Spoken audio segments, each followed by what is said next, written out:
So hello बच्चों, welcome to my channel. आज हम क्लास 8 मैथ एनसीईआरटी का चैप्टर नंबर 1 रेशनल नंबर पढ़ाने जा रहे हैं। तो इस चैप्टर में सबसे पहले आपको पता होना चाहिए what is rational number. Rational number क्या है?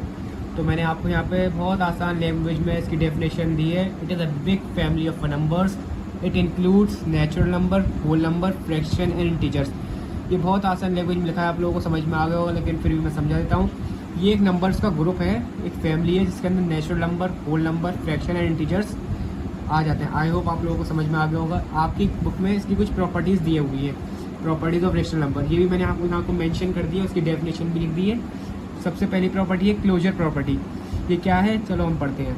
To numbers belong to the same category then the result should be in the same category. क्या है, जब दो नंबर जब सेम कैटेगरी से बिलोंग करते हैं तो उनका जो रिजल्ट आता है, जो आंसर आता है, वो भी उसी कैटेगरी का आता है। तो हमने एग्जांपल यहाँ पर दिया है, जैसे 5 - 7 = -2। ये जो 5 और 7 है ना, ये नेचुरल नंबर से बिलोंग कर रहे हैं। किससे? नेचुरल नंबर से। तो इसका आंसर भी नेचुरल नंबर में आ रहा है। ये तो है नहीं ये डेसिमल में आ रहा है, फ्रैक्शन में आ रहा है। जब ये नेचुरल नंबर, ये भी नेचुरल नंबर, तो आंसर भी नेचुरल नंबर में आ रहा है। वैसे 11 एंड 9 है, हमने 11 + 9 करा 20 आ गया।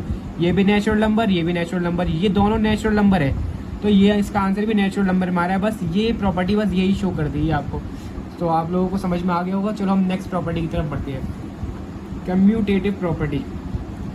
इसकी डेफिनेशन पढ़ते हैं, चलिए। टू नंबर्स आर एडेड और multiplied together then a change in their position doesn't change the answer.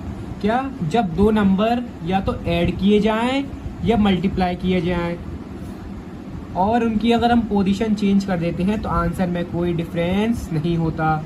जैसे 2 + 4 कितना होता है, चलो हम यहाँ लिख देते हैं। 2 + 4 6 होता है। हमने 2 की पोजीशन चेंज कर दी, हमने 2 को बाद में लिख दिया, 4 को पहले लिख दिया, तब भी आंसर क्या आ रहा है, 6। अब जैसे हम इसको मल्टीप्लाई में भी देख लेते हैं। 2 × 4 क्या है, 8। 4 को हम आगे कर देते हैं, 4 × 2 8। तो ये बस प्लस और मल्टीप्लिकेशन में ही वैलिड है। ये नहीं आप माइनस कर रहे हो आंसर कह रहे हैं, सर ने कहा था कि पोजीशन चेंज करने से आंसर में डिफरेंस नहीं होगा। मेरे प्यारे बच्चों, ये माइनस और प्लस और मल्टीप्लाई में ही वैलिड है। चलो अब हम नेक्स्ट प्रॉपर्टी की तरफ बढ़ते हैं। बच्चों, अब हम आ चुके हैं अपनी थर्ड प्रॉपर्टी पर। ये है एसोसिएटिविटी प्रॉपर्टी। ये क्या कहती है, चलो हम पढ़ते हैं। When more than 2 numbers are added और multiplied the result remain the same irrespective of how they are grouped. ये कहती है जब 2 या 2 से ज़्यादा नंबर मल्टीप्लाई या ऐड किए जाएं तो उनका रिजल्ट जो आता है ना, वो सेम आता है जब वो ग्रुपिंग में होते हैं। जैसे हमने यहाँ पर एग्जांपल भी दे दिया है, जैसे 4 + 2 + 3। अब जैसे ये ग्रुपिंग में दिया हुआ है एडिशन, ठीक है। ये 4 और 2 आपस में एसोसिएट हैं, ठीक है। अगर हम इनकी पोजीशन चेंज कर दें, लाइक हम 4 को यहाँ से बाहर निकाल दें, जैसे हमने यहाँ से इसको 4 को बाहर कर दिया और हमने 3 और 2 को आपस में एसोसिएट कर दिया, ये एसोसिएट हो रहे हैं दोनों आपस में, तो आंसर में कोई डिफरेंस नहीं होगा। ये किसके लिए वैलिड है, प्लस और मल्टीप्लाई के लिए ही वैलिड है। ये एडिशन सब्ट्रैक्ट और डिवाइड के लिए वैलिड नहीं है। तो आई होप आप लोगों को समझ में आ गया होगा। चलो अपनी फोर्थ प्रॉपर्टी की तरफ बढ़ते हैं, डिस्ट्रीब्यूटिव प्रॉपर्टी। ये तो आपको नाम से ही समझ में आ रहा होगा कि डिस्ट्रीब्यूट करना है इसमें हमें। चलो फिर भी हम डेफिनेशन पढ़ लेते हैं। When a number is multiplied with a group of number can be distributed to each other the group.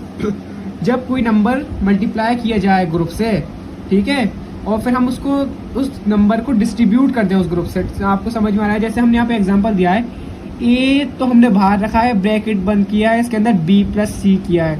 ये जो ए है ना, ये B से भी मल्टीप्लाई हो रहा है और ये ए C से भी मल्टीप्लाई हो रहा है। अब हम कहते हैं यार हम इसको थोड़ा चेंज कर दें, तो हम इसको इस तरीके से भी लिख सकते हैं। बीच में ये एडिशन का साइन है, हमने एडिशन का साइन लगा दिया, AB + AC, जैसे आपको इजी लगे। इसको हमने डिस्ट्रीब्यूट कर दिया, आप लोगों को समझ में आ रहा होगा, हम डिस्ट्रीब्यूट कर चुके हैं इसको। तो अब हम आपके फिफ्थ प्रॉपर्टी की तरफ बढ़ते हैं, एडिटिव इनवर्स। ये क्या है, एडिटिव इनवर्स? 0 पहले ही लिख दिया है मैंने यहाँ पर, जिसमें आंसर 0 आए। एडिटिव इनवर्स जिसमें आंसर 0 आए। चलिए हम डेफिनेशन पढ़ते हैं। Changing the sign of the number and adding it to the original number to get the answer equal to 0। Sign change करके नंबर का ऐड करके ओरिजिनल नंबर में उसका आंसर 0 आना चाहिए। अब जैसे ये -2/9 लिखा है, क्या लिखा है, -2/9। अब मेरे प्यारे बच्चों ये बताओ, अगर हम इसमें क्या करें कि आंसर 0 आ जाए। अब इसके अपोजिट साइन से ही करना पड़ेगा, जब भी तो कट के आंसर 0 आएगा। तो हम यहाँ पे +2/9 कर देंगे तो आंसर 0 आ जाएगा। जैसे इससे कैंसिल हो जाएगा, आंसर क्या आएगा 0। इसमें हम अपोजिट साइन से ही ज़्यादा करते हैं, ठीक है, जब भी तो आंसर 0 आएगा। तो ये आपकी एडिटिव इनवर्स प्रॉपर्टी हो चुकी है। तो समझ में आ गया होगा। चलिए हम अपनी लास्ट प्रॉपर्टी की तरफ बढ़ते हैं जो आपके चैप्टर में गिवन है, मल्टीप्लिकेटिव इनवर्स। ये क्या है? Equals to 1। क्या है? Equals to 1। इसमें आंसर 1 आना चाहिए। A number is a number which when multiplied with the original number equal to 1। ये क्या कह रहा है? जब कोई नंबर ओरिजिनल नंबर से मल्टीप्लाई करे और आंसर उसका 1 आ जाए तो वो क्या कह रहा है? Multiplicative inverse. इसको हम रेसिप्रोकल भी कह सकते हैं। इसमें हम रेसिप्रोकल ज़्यादा करते हैं। यहाँ पे हम लिख देते हैं रेसिप्रोकल। लाइक हम 2 में क्या मल्टीप्लाई करें जो आंसर 1 आ जाए। अब भैया 2 में क्या मल्टीप्लाई करें आंसर 1 आएगा, तो हम इसका रेसिप्रोकल कर देंगे। 2 में 2 का रेसिप्रोकल मल्टीप्लाई करेंगे तो आंसर 1 आ जाएगा। लाइक अब जैसे हम 5 का कर देते हैं। 5 में जैसे आपका आ जाता है, क्या करें जो आंसर 1 आ जाए, तो हम इसका रेसिप्रोकल कर देंगे। लाइक 5 1 5, जैसे हम आपको काट के भी दिखा देते हैं। 5 1 5 अपॉन 5, 5 से 5 गया, आंसर क्या गया 1। तो मल्टीप्लिकेटिव इनवर्स में हम रेसिप्रोकल का मल्टीप्लाई करते हैं और आंसर इसका 1 आता है। सो आप लोगों को ये आपके पूरे चैप्टर में बस यही प्रॉपर्टीज़ गिवन थी जो हम समझा चुके हैं। आई होप आप लोगों को समझ में आ गया होगा। अगर आपको समझ में आया तो वीडियो को लाइक शेयर और चैनल में अगर आप नए आए हैं तो सब्सक्राइब करें और अपना सपोर्ट दें। Thank you.